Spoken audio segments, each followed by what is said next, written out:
Bueno, abran sus Biblias en la segunda carta de Pedro, capítulo 3, versículos del 1 al 14. Segunda de Pedro, capítulo 3, del 1 al 14. El tema el título de la conferencia de esta mañana se llama ¿Cómo vivir en los últimos tiempos? ¿Cómo vivir en los últimos tiempos?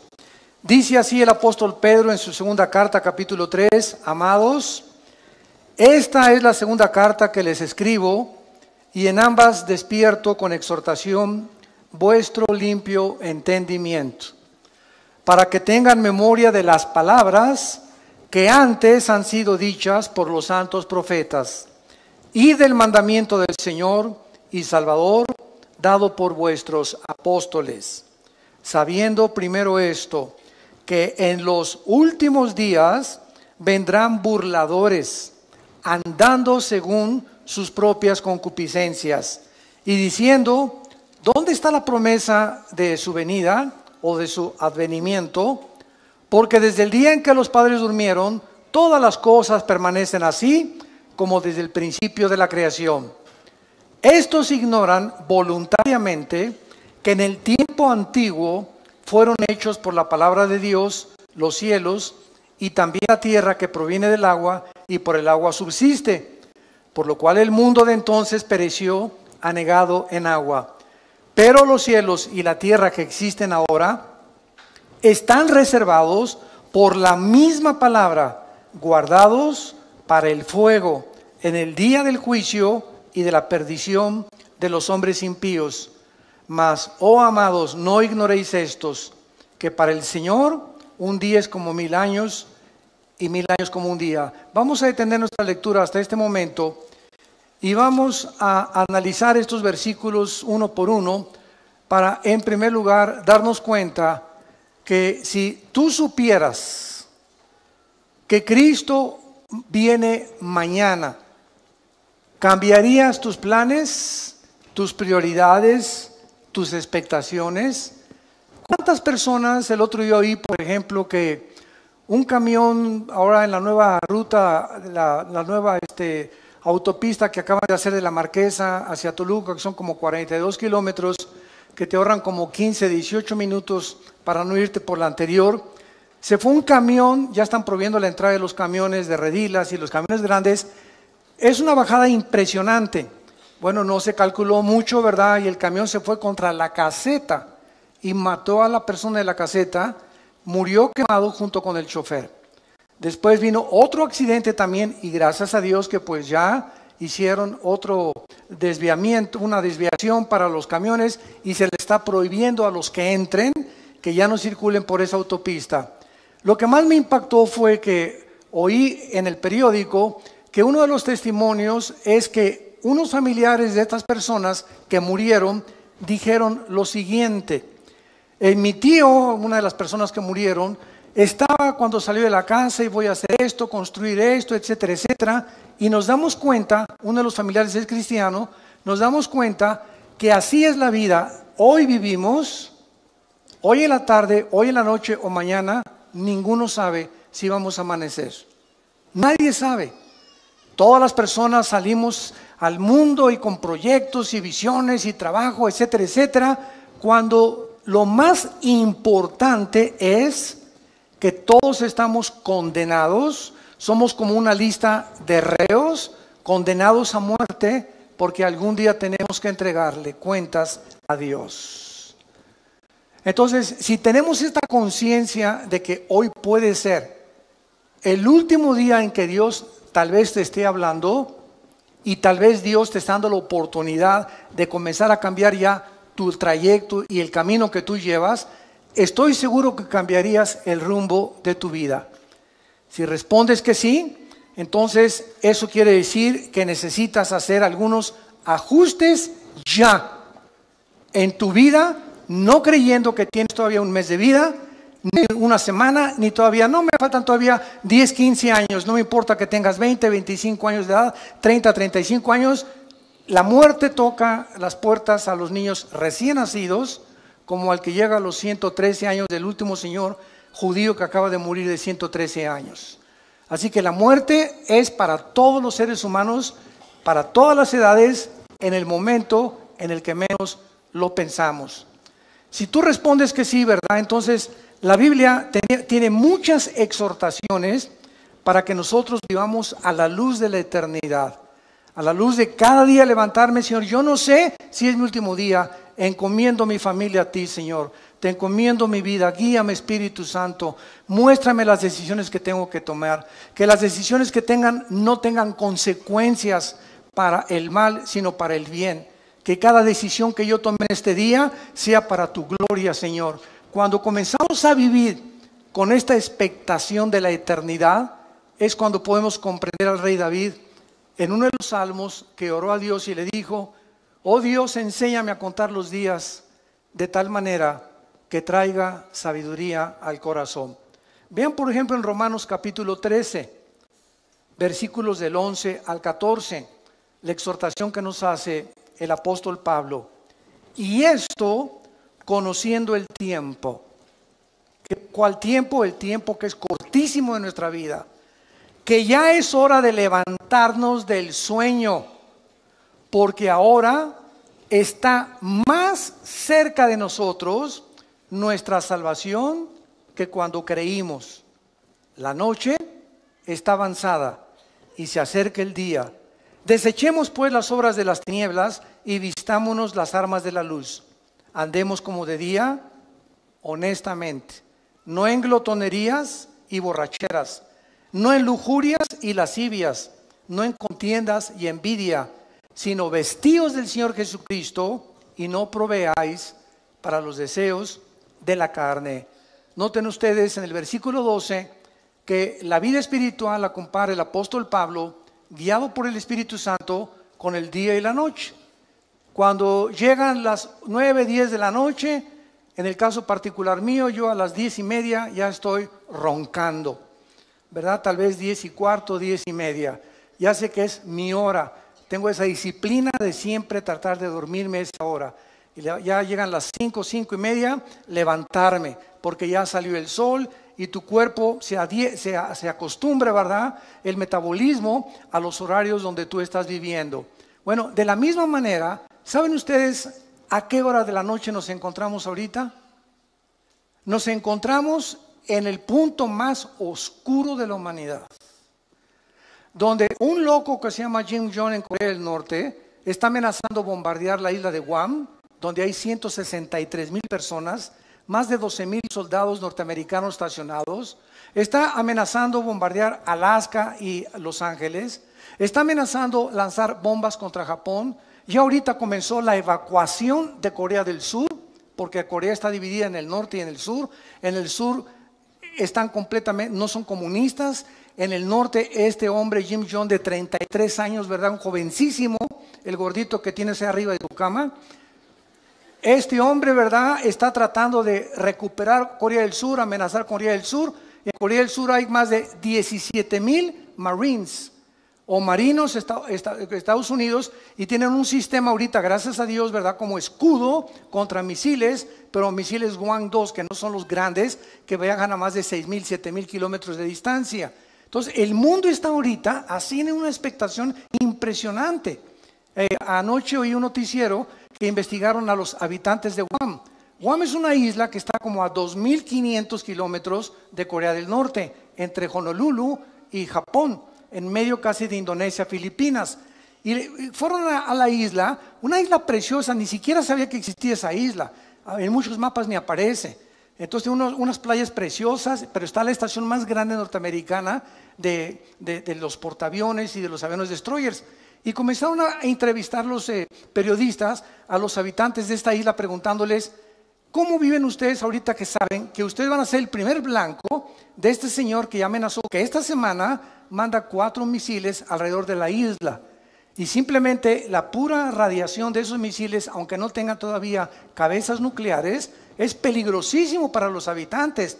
Y el 80% de los habitantes contestaron: es que todos nos levantamos en esta isla sabiendo que es nuestro último día. No esperamos amanecer. Y si amanece, le damos gracias a Dios. Sabemos que en cualquier momento ya estamos, ahora sí que ya con esta amenaza de hace muchos años, desde los abuelos de este señor Jim Young, que siempre amenazó destruir esa isla por odio a los americanos. Entonces, cuando dijeron esto, me llamó la atención, porque es la forma como un cristiano debe de vivir. Todos sabemos que al levantarnos tal vez sea el último día. ¿Sabes tú acaso si mañana amaneces? ¿Sabes tú un accidente en la carretera, una bala perdida, un asalto, un secuestro, una enfermedad? Que vais al hospital mañana. Doctor, me siento de maravilla. Discúlpeme, don Pancho, pero los rayos X dicen que usted tiene cáncer y hay una metástasis que se le ha cundido por todo el cuerpo. Oiga, pero yo me siento bien. Usted se siente maravilla. Los rayos X no fallan. Usted tiene cáncer y tiene 3 meses de vida. Y así, de la noche a la mañana, te cambia el panorama de tu vida. Estoy seguro que cuando alguien recibe estas noticias, cambia completamente su manera de vivir. Se enfoca ya en nuestras cosas, se da cuenta que realmente tenemos que vivir, porque muchos de ustedes no están conscientes de eso. Aunque sabemos que vamos a morir, casi nadie vive bajo la luz de la eternidad. Mientras observamos estos acontecimientos actuales, estamos al borde de una guerra internacional. Nos han bombardeado con correos. Oiga, es la tercera guerra mundial. ¿Qué pasa si Corea del Norte cumple sus amenazas? Trump va a contestar estas amenazas. Si contesta esas amenazas, ¿cuáles son las consecuencias que habría de muertos en Corea del Norte? Porque inmediatamente Corea del Norte bombardearía Corea del Sur. Por lo menos en Corea del Sur, el primer día habría 100,000 muertos.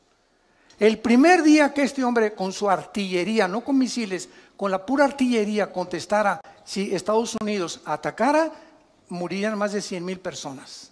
Ahora, hace 3 días, el presidente de China, Xi, le mandó un recado a Trump y le dijo lo siguiente: nosotros no te apoyamos si tú inicias el ataque a Corea del Norte. Si Corea del Norte inicia el ataque y ellos atacan a Estados Unidos, nosotros vamos a permanecer neutrales y no nos vamos a meter en el conflicto. Pero si Estados Unidos ataca primero y lanza el primer misil contra Corea del Norte o para destruir sus sitios nucleares, China dijo, entonces nosotros tendríamos que intervenir, porque le llamaríamos una agresión de acuerdo a las leyes internacionales de la justicia en La Haya, en Holanda. Entonces, vivimos un mundo tan incierto donde sabemos que ahora no son juguetes las armas que tienen los países. Rusia tiene una base nuclear en Venezuela, apoyado por Irán. Rusia tiene bases navales en Siria y está defendiendo Siria junto con Irán y con Turquía para que Estados Unidos no entre al Medio Oriente otra vez. El Medio Oriente está siendo convertido en el Islam por el califato, donde esperan al Mahdi, al Mesías, que nosotros le llamamos Jesucristo. Y el Medio Oriente está como una olla hirviendo, sabiendo en la Biblia que ahí, en esta zona geográfica del Medio Oriente, estallará la tercera guerra mundial, que en Apocalipsis 16, del 12 en adelante, se llama el Armagedón. Entonces, santos de Dios, si estalla ahorita una guerra con Corea o con lo que sea, no es la tercera guerra mundial. Faltan 3 guerras. Una antes de que venga Cristo en el arrebatamiento, y va a haber 2 guerras o 3 a lo más durante el periodo de la tribulación. Simplemente en el 4º sello, Apocalipsis 6 del 5 en adelante, 1/4 parte de la humanidad va a morir. En la 5ª trompeta, 1/3 parte de la humanidad va a morir. Y cuando venga la guerra del Armagedón, si no viene Cristo y desciende con nosotros en la tierra, nos auto extinguiríamos. La raza humana se autodestruiría del odio tan grande que existe en el mundo.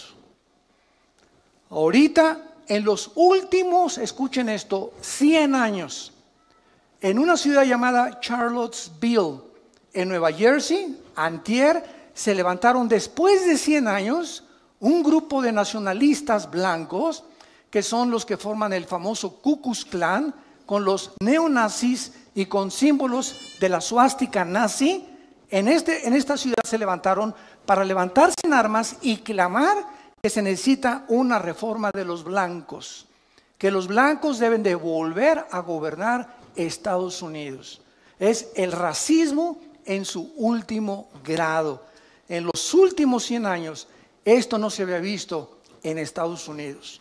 Había habido pequeños brotes, ¿verdad? Siempre blancos contra negros, contra mexicanos, pero ya este movimiento que se levantó ahí en Nueva Jersey, en Charlottesville, hace 3 o 4 días, es algo, ¿verdad?, terrible, que nos habla la condición y la temperatura en que se encuentra el mundo donde tú y yo estamos viviendo.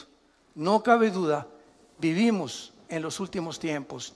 Iglesia, despiértate, porque los cascos del Apocalipsis ya se oyen en el cielo. El tiempo se nos acabó.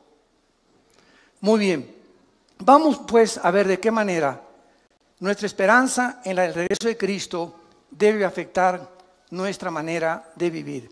Regresemos a nuestro pasaje de 2 de Pedro, capítulo 3, y vayamos estudiando cada versículo. En primer lugar, aquí encontramos 3 líneas de pensamiento en el pasaje que acabamos de leer. 3 líneas de pensamiento a la luz de la realidad. Número 1, se nos exhorta en primer lugar cómo vivir en los últimos tiempos, vivir a la luz de las promesas de Dios. Esta es la primera cosa que se nos aconseja, particularmente relacionadas las promesas con el futuro. Veamos lo que dice el versículo 1. Amados, esta es la segunda carta que les escribo, y en ambas despierto con exhortación, despierto vuestro limpio entendimiento, para que recuerden, para que tengan memoria de las palabras que antes han sido hechas por los santos profetas. O sea, tenemos que recordar, en primer lugar, viviendo en esta última generación, recordar las promesas que en el Antiguo Testamento se hicieron respecto al futuro que tú y yo actualmente estamos viviendo. Esto se refiere a todos los eventos futuros que se profetizaron en el Antiguo Testamento, como viene la gran tribulación, la segunda venida, la apostasía de la iglesia que ya estamos viviendo.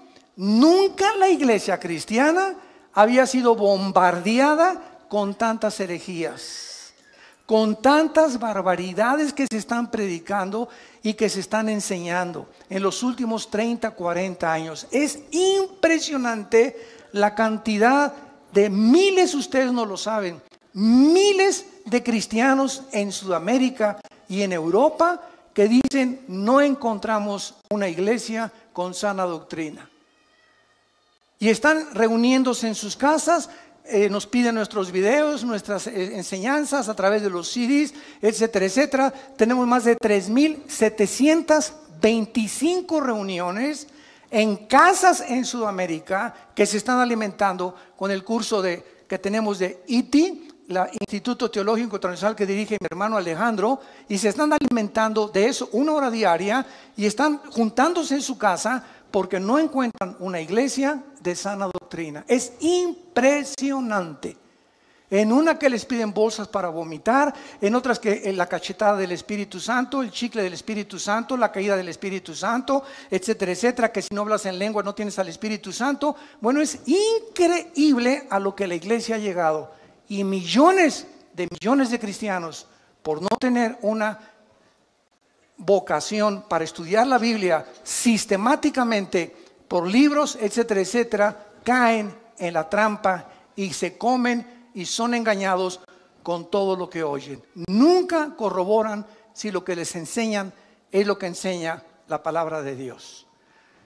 Tengan memoria que esto va a venir, no nos asustemos, como me dicen muchos pastores. Acabo de estar en Guatemala el último fin de semana, se celebró el 67 aniversario de Radio Cultural en Guatemala, en la ciudad, que es la estación de radio más prestigiosa en los últimos 100 años.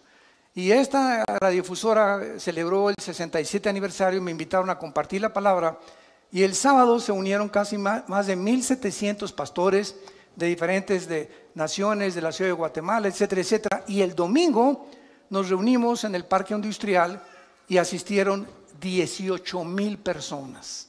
Entonces vemos nosotros que es una efervescencia de hambre de la palabra de Dios. Y cantidad de pastores me decían en Guatemala, hermano, es que necesitamos la sana doctrina, necesitamos regresar a las enseñanzas de la Biblia, a las enseñanzas que Cristo nos enseñó. Y yo el consejo que les daba es el siguiente: no se desilusionen, no se asusten. ¿Saben por qué? Porque Cristo nos los dijo. Cuando estas cosas sucedan, recuerden que yo se las dije antes. Entonces, esto tiene que suceder. No nos desilusionemos, al contrario, tiene que suceder, y si sucede es porque la Biblia es la palabra de Dios. Al contrario, esforcémonos, seamos valientes, echemos mano de la vida eterna, no perdamos la esperanza a la cual todos hemos sido llamados, estemos firmes y constantes en la fe, sabiendo que nuestro trabajo no es en vano. Entonces, no es tiempo de ser cobardes, no es tiempo de ya me voy, tú una bola de hipócritas, esto no es cierto. Estos son los perdedores, los que quieren ponerse hasta atrás del ejército y no quieren ocupar las primeras líneas de comandantes y generales del ejército de Dios. Es muy fácil irte hasta atrás y decir, ya no peleo, ya me quedo en la casa, esto no es cierto, qué fácil es eso. Y dicen Apocalipsis 21:8, los cobardes encabezan la lista de los que van al lago de fuego. Los cobardes, no los adúlteros, no los homosexuales, no las lesbianas, no los secuestradores. Los cobardes son los primeros que dice Cristo que va a juzgar. Muy bien, entonces todas estas profecías ya se han cumplido y la exhortación es que mantengamos estas promesas en nuestra mente, porque las vamos a necesitar. Dice el versículo 3, sabiendo primero esto. O sea, ¿por qué necesitamos recordar estas promesas? Porque en los postreros días, que es la época que estamos viviendo, que actual es la Biblia, vendrán burladores, andando en sus propias concupiscencias y diciendo, ¿dónde está la promesa del Hijo de Dios? Siempre ha habido guerras, siempre ha habido terremotos, siempre ha habido maldad, siempre ha habido pecado, bla, bla, bla, bla, bla, bla, bla, bla. Y así tenemos ahorita un mundo impresionante. Tú te metes, por ejemplo, a una conferencia bíblica, profética, y ves los comentarios. Hay buenos y hay negativos. Son puras mentiras. Esto es pura hipocresía. Y siempre hay estas cosas. Todas estas personas que mandan estos comentarios se les llama burladores. Y ahora es muy importante esto, porque eso nos explica por qué necesitamos aferrarnos a estas promesas. Un burlador, escuchen esto, no es lo mismo de una persona que tiene dudas, porque los que dudan honestamente están abiertos a las evidencias, pero el burlador es la persona que ni siquiera quiere oír las evidencias ni hacer caso de las evidencias o las pruebas que la Biblia ofrece para demostrarte que estás equivocado. El burlador se dedica a burlarse, a criticar, a despreciar y atacar las cosas de Dios. En el Salmo 10, en el Antiguo Testamento, David escribió lo siguiente, versículos del 3 al 5. Salmo 10, del 3 al 5. Porque el malo se jacta del deseo de su alma, bendice al codicioso y desprecia a Jehová. El malo, por la altivez de su rostro, no busca a Dios. No hay Dios en ninguno de sus pensamientos. Sus caminos son torcidos en todo tiempo. Tus juicios los tiene muy lejos de vista. A todos sus adversarios desprecia. Y en el capítulo 14, versículo 1, dice David, dice el necio en su corazón, no hay Dios. Lo más lejos que el hombre pueda llegar es reconocer que Dios tenía razón. Y a partir de ese punto ya no llegas más lejos sin Jesús en tu vida. Entonces es importante, ¿verdad?, darnos cuenta que por qué actúan estos burladores de esta manera. Regresamos a nuestro pasaje 2 de Pedro. Y dice el versículo 3, ¿por qué estos burladores que abundan en la televisión, en las telenovelas, en los programas y en las entrevistas del radio, en el cine, en las películas? ¿Saben ustedes, santos de Dios, por qué esta gente actúa de esa manera? Burlándose, despreciándose, riéndose, haciendo mofa de las cosas espirituales. Nos lo dice el versículo 3, porque andan según sus propias concupiscencias. En otras palabras, son personas que no quieren que Dios se meta a sus vidas. Son personas que no quieren que haya nadie en el universo que les ponga 10 mandamientos para vivir. Son personas que no les importa ni tampoco les conviene tener un Dios a quien someterse. Ellos quieren andar. La palabra concupiscencia, apúntalo, significa pasiones sin control o deseos desordenados.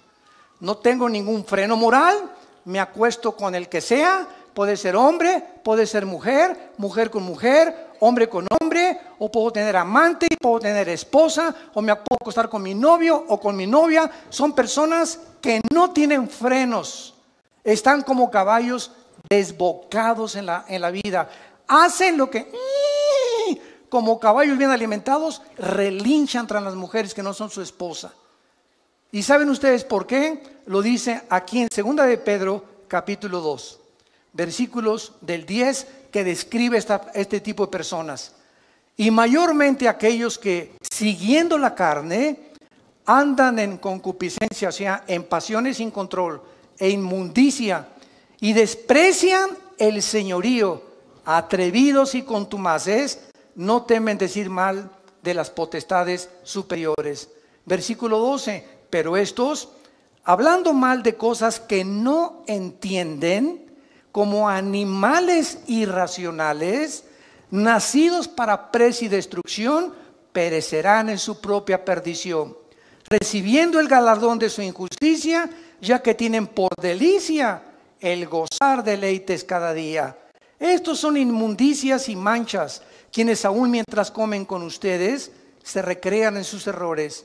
Tienen los ojos llenos de adulterio, no se sacian de pecar, seducen a las almas inconstantes, tienen el corazón habituado a la codicia y son hijos de maldición. Por eso se burlan de ti. Por eso te critican que eres cristiano. Por eso se mofan de la Biblia en los periódicos, en los libros, en las películas, en las telenovelas, etcétera, etcétera, etcétera.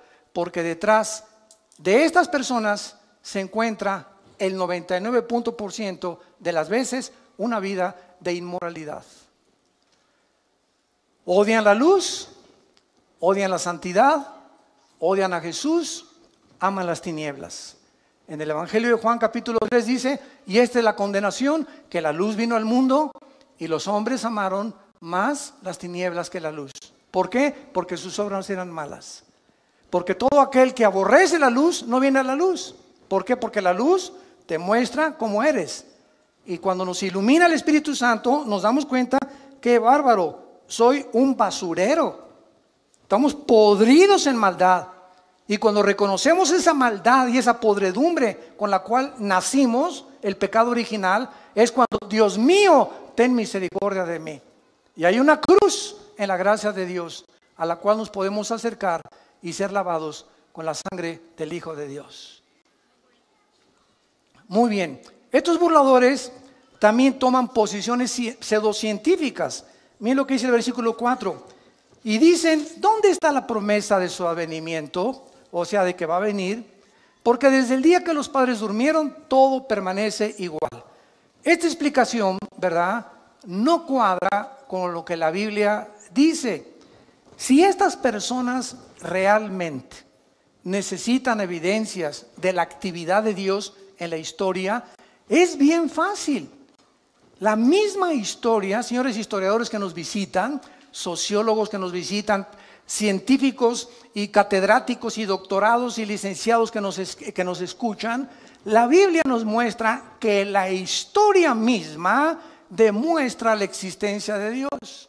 ¿De qué forma? Ven a la Biblia y encontrarás que Dios puso simplemente un botón de muestra, el libro de Daniel. En el libro de Daniel, Dios le recuerda hace 2600 años al profeta Daniel el orden exacto en el que iban a transcurrir todos los imperios gentiles hasta la segunda venida de Cristo, en la famosa estatua del sueño que tuvo el rey Nabucodonosor. Y Dios le dice a Daniel: la cabeza de oro es Babilonia, tal como Daniel lo comprobó porque él vivió bajo el imperio del rey Nabucodonosor. Y le dice Dios: después de Babilonia vendrá otro imperio que, de acuerdo a la historia, ¿quién fue? Los medos y los persas, que hicieron una alianza. Y le dice Dios: y el pecho, el vientre de bronce, vendrá otro imperio. De acuerdo a la historia, ¿quién fue? Grecia, con Alejandro el Magno, con sus conquistas relámpago, que a los 33 años se murió en lo que es ahorita Irak, que en la Biblia se le llama Babilonia. Y después le dice Dios: vendrá otro imperio, que fue el imperio romano. Y qué interesante, ahí se detiene la profecía y dice la Biblia que del imperio romano hasta la segunda venida de Cristo no habría otro imperio hasta que el anticristo unificara 5 naciones del Oriente y 5 de Europa para formar la confederación política de los últimos tiempos. ¡Qué increíble! ¿Quieres más evidencias de veras? La misma historia nos muestra que solo Dios pudo poner en orden la cronología de los imperios y los gobiernos de toda la historia. Solo Dios lo pudo hacer. Y así hay más de 133 profecías demostrando que se profetizó que Cristo iba a nacer en Belén, que Cristo iba a ser traicionado por 30 monedas de plata, que Cristo lo iban a traicionar sus propios discípulos y amigos, que Cristo iba a morir crucificado. Simplemente cuando Jesús abría sus manos, se cumplían en ese instante 33 profecías del Antiguo Testamento. Amados, tengan memoria de las promesas del Antiguo Testamento, porque van a enfrentar en los últimos días muchos burladores. Mucha gente ignorante, hablan lo que no conocen. Como un tonto, ¿verdad? Que tuve un debate con él en la televisión hace no mucho tiempo, me comenzó a insultar y llegó el momento en que me dijo: mire, es más, me dice, yo no creo que ni siquiera Cristo haya existido. Y esta persona tenía 2 títulos universitarios. Se atrevió a decirme: es más, yo creo que ni Cristo resucitó, que Cristo, perdón, no existió. Simplemente me volteé, ¿saben lo que le dije? ¿Me puede decir qué fecha es ahora? 10 de mayo de 1997. ¿Y desde cuándo está usted contando 10 de mayo de 1997? Y se quedó así. Y le contesta el moderador: burro, desde que nació Jesús. La misma historia, y cuando vino Cristo revivió la historia. Y fue tan impactante la entrada de Jesucristo a la historia que contamos antes y después de Cristo. No antes y después de Buda, ni de Mahoma, ni del Dalai Lama, ni de tu padrino Walter Mercado. Fue tan impactante la entrada al escenario mundial del Hijo de Dios que la historia se dividió. Dije: ¿desde cuándo cuentas 1997? Cabeza de ostión. Impresionante, hablan tantas barbaridades, tantas tonterías. Bueno, así es como está el mundo. Tengamos memoria de esto porque se viene más y más y más la crítica y la oposición. Entonces, como decíamos, también toman posiciones pseudocientíficas. O sea, hasta toman pasajes bíblicos para apoyar sus ataques y hacer sus argumentos disque más válidos. Simplemente estas personas les recordamos la historia y te contestan: ay, pues yo no había leído el libro de Daniel. Entonces no hables si no conoces lo que estás diciendo. Yo no puedo tener un debate con un filósofo, por ejemplo, del tipo de Rousseau, o los que siguieron la filosofía de Rousseau, que el hombre es básicamente bueno. Yo no puedo meterme a su ideología si no conozco lo que él me está presentando, porque al meterme yo en lo que yo no conozco, él me puede contraatacar, porque él sí lo conoce. Entonces, si yo tengo un debate con una persona, tengo que conocer sus debilidades de la ideología que me está presentando, combatirla y presentarle las mías. Y escuchen esto: el 90% de las veces que tú alegas con tu maestro de escuela, con un científico o con cualquier persona atea o agnóstica, no conocen la Biblia. No conocen más que son leyendas, esto y el otro, puras tonterías, pero nunca, jamás han checado ni estudiado de una forma sistemática las evidencias y sobre todo las profecías. Entonces, te hablan lo que nunca han oído. ¿Quién te lo dijo? Mi maestro en la preparatoria. ¿Quién te lo dijo? Mi maestro en la universidad. ¿Quién te lo dijo? Lo leí en la revista Duda. Con razón tienes las dudas que tienes, compadre. Vemos nosotros, ¿verdad? Claramente, que cuando leemos, por ejemplo, el libro del Génesis, miren, ya sin ir tan lejos, por el amor de Dios, Virgen del Socorro. Hasta 1860 se descubren las leyes de la herencia por Gregorio Mendel. Hasta 1860 se descubren las leyes de la herencia por Gregorio Mendel. Cuando comienza a hacer experimentos con chicharitos y se da cuenta que hay algo que se transmite y que se hereda. Y ahí se paró la investigación y tuvieron que pasar casi 100 años hasta 1954, el siglo pasado. En 1954 le dan el premio Nobel de Medicina a Dr. Watson y al Dr. Samuel Crick, porque descubren la hélice del ADN, del ácido desoxirribonucleico. Hasta 1954 los investigadores comienzan a penetrar en el ADN y a descubrir que en cada una de las células que tiene el cuerpo humano y todas las cosas vivientes que existen, el cuerpo humano tiene trillones de células. Y en cada célula que tenemos, escuchen esto, en cada célula hay 500 enciclopedias británicas escritas. ¿Me escuchaste? La información que tiene el ADN en cada célula equivale a 500 enciclopedias británicas. Con 4 letras nada más.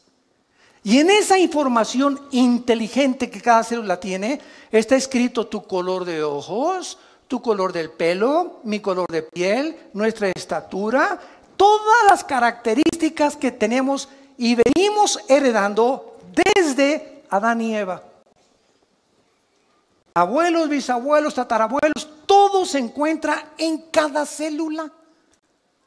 Entonces, el ADN y el código genético que tengo yo en mis células, le sacan una a Chita y cuando examinan el ADN de Chita, no corresponde al ADN que yo tengo. ¿Qué significa esto? Que cuando se mezcla un perro con un gato, un burro con un caballo, un león con una cebra, el ADN impide a través de los aminoácidos de la biología que haya una mezcla de especie contra especie, porque entonces se rompe el patrón que Dios estableció desde el Génesis, como lo vamos a ver, capítulo 1, versículos 12 y 13, que todo tiene que ser de acuerdo a su género y a la forma en la que tienen ellos su desarrollo, como las frutas, los animales y nosotros los seres humanos. Cuando se cruzan dos especies, nacen híbridos. Cruza un caballo con una burra y ¿qué nace? Una mula. Y cuando la mula la quieres volver a cruzar, no puedes porque es híbrida. Se rompió las leyes escritas casi 4000 años antes que Gregorio Mendel, papá. Miles de años antes que los científicos descubrieran que la sangre es la que produce el cuerpo humano y que la vida está en la sangre, y cuando se descubre la circulación de la sangre, la Biblia lo decía 3000 años antes. Antes que se descubriera la proliferación bacteriológica en el mundo, de que si tú haces popó en la calle, o un perro hace pipí, o tu hijo hace pipí en la banqueta, o un perro, aunque el mundo es invisible, todas las bacterias, ¿verdad?, se elevan, y las amibas y todo, y la puedes tú respirar y te pueden entrar a tu organismo. Miles de años antes de que se descubriera que existen bacterias invisibles, hasta que se descubrió el microscopio, Dios le dijo a Moisés: Moisés, dile a la gente en el libro del Éxodo que cuando hagan popó, excremento, lo entierren y lo tapen. Dios comenzaba a dar las leyes de la higiene antes que la ciencia las descubriera. Y así podemos seguir con cientos de ejemplos, evidencias históricas, evidencias de higiene, evidencias biológicas, genéticas, arqueológicas, químicas, del área de la disciplina que tú quieras. La Biblia es la palabra de Dios. Los cielos pasarán, pero esta palabra permanecerá para siempre.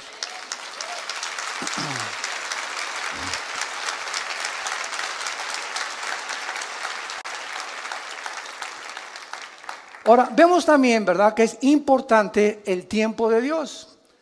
Porque esta es la pregunta que también dicen, no todas las cosas han sido igual, siempre ha habido guerras, etcétera, etcétera. Es verdad, siempre ha habido guerras. Es más, el Instituto para la Investigación de la Paz en Suecia, Estocolmo, ¿sabe lo que dictaminó hace algunos años? El Instituto para la Investigación de la Paz en Suecia, Estocolmo, que de los aproximadamente 6,000 años de historia que el ser humano tiene, solamente han habido 25 años de paz. En 6,000 años el ser humano solo ha tenido 25 años sin guerras. ¿Qué significa esto? Que la historia del ser humano es guerra tras guerra, generación tras generación, por nuestras pasiones, la codicia. Quiero tu terreno, quiero conquistar esa área geográfica, quiero tener esta colonia aquí. Los franceses, los ingleses, los austriacos, los judíos, los árabes, etcétera, etcétera. Todo el mundo siempre ha estado en continua guerra. Hace algún tiempo, tengo aquí las palabras de uno de mis autores favoritos, C.S. Lewis. Fue profesor de la Universidad de Oxford. Y en 1939, C.S. Lewis consigue sus libros, La grandeza del cristianismo, El problema del dolor. Bueno, es increíblemente científica y fue el más grande ateo de Inglaterra.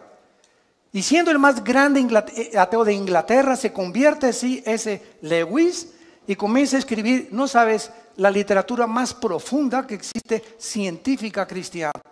Y en 1939, C.S. Lewis, cuando la Segunda Guerra iba a comenzar, escribió esto. Y dijo así: la guerra no crea ninguna situación absolutamente nueva. Simplemente agrava la situación permanente humana para que no la ignoramos. La vida humana siempre ha sido vivida en la orilla de un precipicio. Estamos equivocados cuando comparamos la guerra con la vida normal. La vida nunca ha sido normal.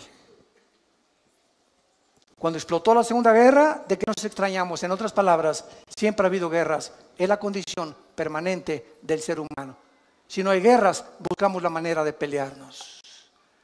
Y llegamos al precioso siglo XXI. Y la luna, y los descubrimientos tecnológicos, Internet desde los 90s, y los satélites de comunicación, iPad, IQ, chips, bla, bla, bla, bla, bla. Aladín y la lámpara maravillosa. El ser humano ha llegado con la tecnología, etcétera, etcétera. Y ayer acabo de leer las últimas palabras del fundador de Apple, Steve Jobs, que muere de cáncer antes de los 50 años. A los 40 años llegaron con Steve Jobs y le dijeron, el fundador de Apple, de las compañías más prestigiosas que cualquiera pudiera decir: yo quisiera poder llegar a los descubrimientos y una multimillonaria fábrica y productora de los artículos que conocemos actualmente en el mercado. Y cuando tenía 40 años, Steve Jobs le pronosticaron cáncer y le dijeron, cúrate por medios científicos, y dijo que no. Él quería que lo curaran los hindúes con magia. Y entró en el área del ocultismo. Y antes de morir, él dijo, ¿verdad? Lo que he descubierto antes de morir es que no he disfrutado nada. Lo más precioso de la vida es tu familia. Disfruta tu familia. Es el tesoro más grande que podamos nosotros tener. Nunca mencionó a Dios. Murió como un palillo el pobre hombre en un hospital sin haber jamás podido disfrutar su dinero, y los últimos 7 años murió con una neurosis excesiva donde explotaba y se enojaba y corría a todos sus empleados porque la mosca voló. Qué vidas tan trágicas de personas que alcanzaron el éxito, pero se dieron cuenta que sin Dios nos echa a perder la vida. por la maldad con la cual nacimos y porque enfocamos nuestros talentos y nuestros dones en cosas que no tienen permanencia eterna. Entonces, el tiempo es importante, como cuando comenzamos esta conferencia. Tú no sabes si mañana vas a morir. Tú no sabes si esta tarde te ha hablado Dios por última vez en tu vida. No lo sabes ni lo sé yo. Y ante la luz y la expectación de estas cosas, analicemos nuestra vida si estamos en la fe. Examinémonos realmente si realmente tenemos a Cristo como nuestro Salvador, si estamos caminando con Él. Hace algún tiempo les conté una vez que estaba ya a la salida de un desayuno en México y me alcanza en el elevador un señor y me dice: oiga, usted es el que acaba de exponer la conferencia, a sus órdenes. Le dije. Me dice: usted debe saber muchas cosas, ¿verdad? Usted es teólogo. Le dije: sí, efectivamente, tengo 2 doctorados y una licenciatura en teología. Me dice: bueno, pues con esos títulos que usted tiene me puede responder esta pregunta. Le dije: dígame usted, ¿por qué Dios no mata al diablo? Y me dice, no se quedó ahí, y me dice: porque Dios es todopoderoso, ¿verdad? ¿Qué dice usted? Amén, amén, Dios es todopoderoso. Entonces, si Dios es todopoderoso, ¿por qué no mata al diablo? Y déjame decirle antes que me conteste, y si no lo mata es porque no es misericordioso ni es amor. Fíjense usted la pregunta que me hizo, ¿no? Entonces yo le contesté, le dije: dele gracias a Dios, porque si Dios acabara con el mal ahorita, comenzaría con usted.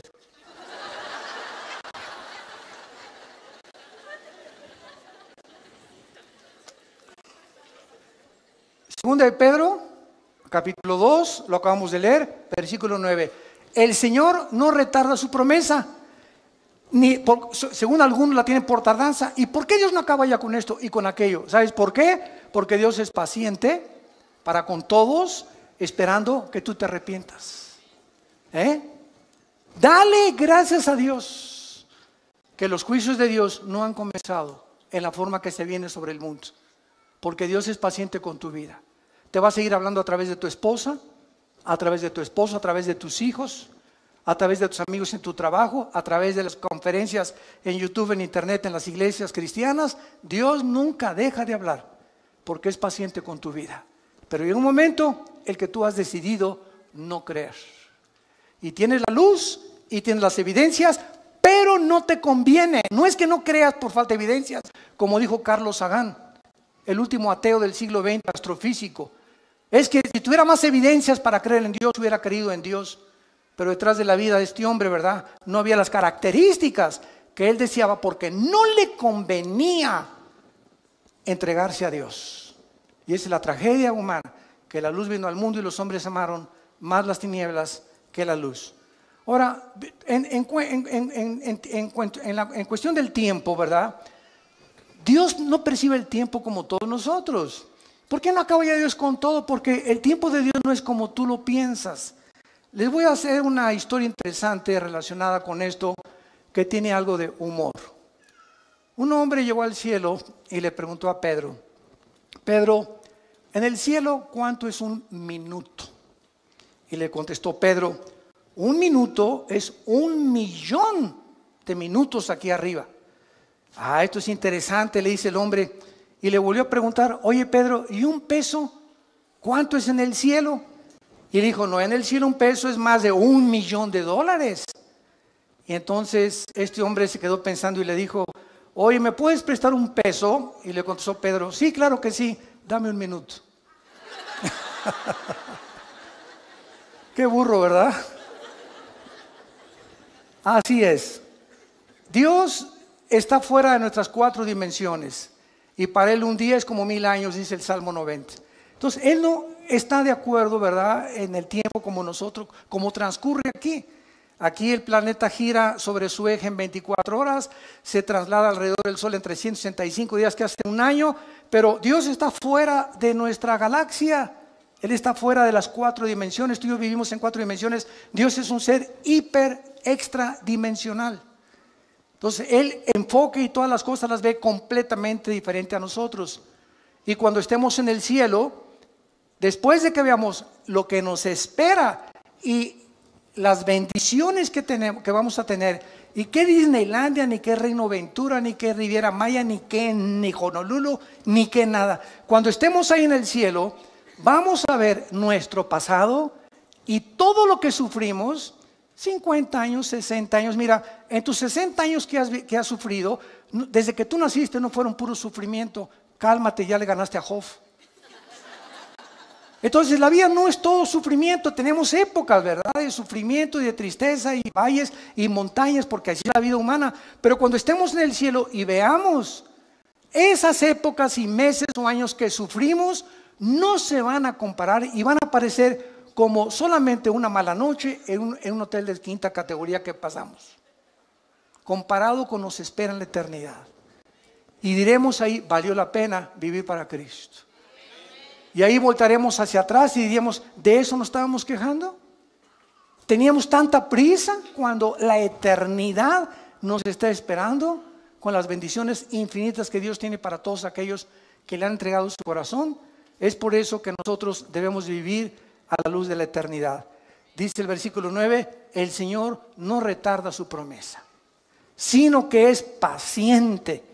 Muchos la tienen por tardanza. Ay, ¿cuándo viene Jesús? Ay, que se acabe todas estas cosas. Desde tu perspectiva del tiempo y desde mi perspectiva del tiempo, elevemos nuestro corazón y nuestra alma a Dios. Pidámosle que nos dé sabiduría para vivir la corta vida que tenemos y empleemos todo lo que nos falta por vivir para la gloria de su Hijo Jesucristo. Señor, te damos gracias, porque desde el principio nos llamaste y nos escogiste para la salvación, mediante la santificación en el Espíritu Santo, por la fe en la verdad. Y nos llamaste por medio de tu Evangelio para alcanzar la gloria de Jesucristo. Bendito sea el Hijo de Dios, que lo resucitó a los 3 días de los muertos y nos hizo renacer a nosotros para una esperanza viva por medio de Él, para una herencia incorruptible, inaccesible en los cielos, que somos guardados por el poder de Dios mediante la fe, esperando la bienaventurada esperanza y la gloriosa venida de nuestro Señor en las nubes, que nos arrebatará y nos sacará de este mundo en cualquier momento para estar siempre con Él. Oh Dios, una vida muy corta, tal vez demasiado corta, nos has dado. Vivámosla pues a la luz de la eternidad, echando mano de la vida eterna, peleando la buena batalla de la fe, exhortándonos a ser valientes y vivir para Jesús. Corramos la carrera, despojándonos de todo peso y de pecado que nos asedia, esperando la bienaventurada venida de Jesucristo, y corramos esta carrera con paciencia, sabiendo que es fiel el que nos llamó. Muchas personas en este momento no tienen a Cristo. Yo los invito a que vengan a la cruz. Tú no sabes si hoy es la última vez que Dios te ha hablado. Cuando oigas su voz, no te endurezcas. Ya no te sigas burlando ni despreciando este regalo. Es un regalo. A Él le costó la vida. A ti solamente es reconocer que necesitas a Jesús en tu corazón. Si tú quieres arrepentirte en este momento y venir a la cruz, dile a Dios. Ahí desde donde tú nos estás escuchando, tal vez nos están escuchando de muchas cárceles, de muchas camas de hospitales, de muchas salas en sus casas. Donde te encuentres, dile: Señor, perdona mis pecados. Ya no quiero vivir en el camino que llevo. Doy gracias porque en esa cruz pagaste con tu sangre por ellos. Entra a mi vida en este instante, Jesús, porque creo que a los 3 días volviste a vivir. Venciste la muerte, a Satanás y al pecado, para darme esta victoria a mí, que no la merezco, pero por tu gracia la recibo y tu misericordia. Dame el poder para vivir la corta vida que me queda y poder enseñarles a mucha gente este camino en el cual ahora me encuentro. En el nombre de Jesús. Amén. Gracias a Dios por la Biblia. Vida Nueva para el Mundo se sostiene y propaga el mensaje de salvación de Jesucristo gracias a Dios y a tus donativos. Llevemos juntos el Evangelio de Jesucristo al mundo entero. Realizamos eventos, seminarios, congresos y diferentes programas para dar a conocer el mensaje de salvación y el poder de nuestro Señor, transformando y edificando vidas de mujeres, hombres, niños alrededor del mundo. ¿Qué pasa cuando decides hacer tu donativo? Aunque no puedas llevar la palabra personalmente a todo el mundo, de esta forma lo estás haciendo. Con tus donativos o aportaciones, estás sembrando y formando parte de lo que Dios está haciendo en su obra. Estás ayudando a traer luz a la oscuridad, paz al conflicto y esperanza a los que no tienen ninguna. Dona desde México.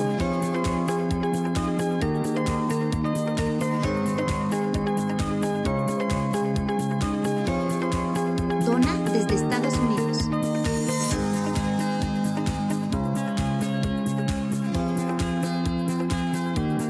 Para el resto de donaciones de otras partes del mundo, www.vidanuevaparaelmundo.org.mx/dona. Estamos cumpliendo la gran comisión.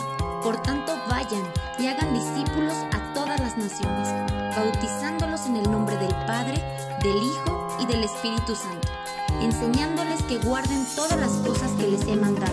Y he aquí que yo estoy con ustedes todos los días hasta el fin del mundo.